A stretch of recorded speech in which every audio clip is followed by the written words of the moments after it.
Samtang kapulisan sa Dakbayan Salisay nakasakmit o mga pabuto sa barangay Tabunok. Samtang may abot o kapinso sa kamilyon ka pesos nga balor sa pabuto ang nasakmit usab dinhi sa Dakbayan Sugbo. Si Chona Carion sa report.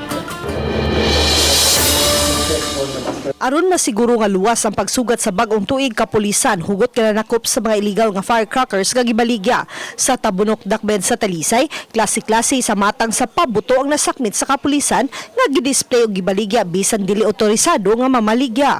Ang pagsakmit sa illegal firecrackers nunod sa impormasyon nga nadawat usab sa Talisay Police gikan sa usa ka concerned citizen sa nagpasad nga panindang pabuto. Gibanabanang mabot sa 13,000 pesos ang balor sa mga nasakmit nga pabuto. We made an inspection as well as saturation drive.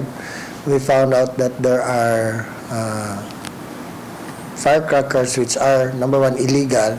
Number two, the sellers are not authorized. Sa kinatibukan, gipahibaw ni Brigadier General Eldebrande Osana, Deputy Regional Director for Administration sa Police Regional Office 7, nga sukad kaganihang buntag moabot sa 1.1 million pesos ka pabuto ang nasakmit sa Tibok Region 7.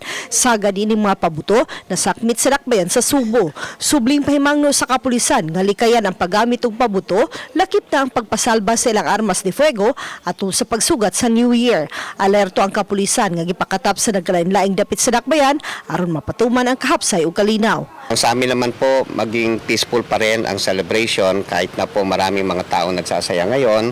Dapat nasa bahay lang po sila at wala po sanang mga may involved sa mga bagay na hindi appropriate, no, sa celebration. Ang wish namin, 0 injuries. We have more or less 40 incidents last year, di ba? Sana kung ma-reduce natin to more than 50%, mas maganda pag wala. Uban ni Godfrey Relien, Chona Carion, Balitang Bisdak.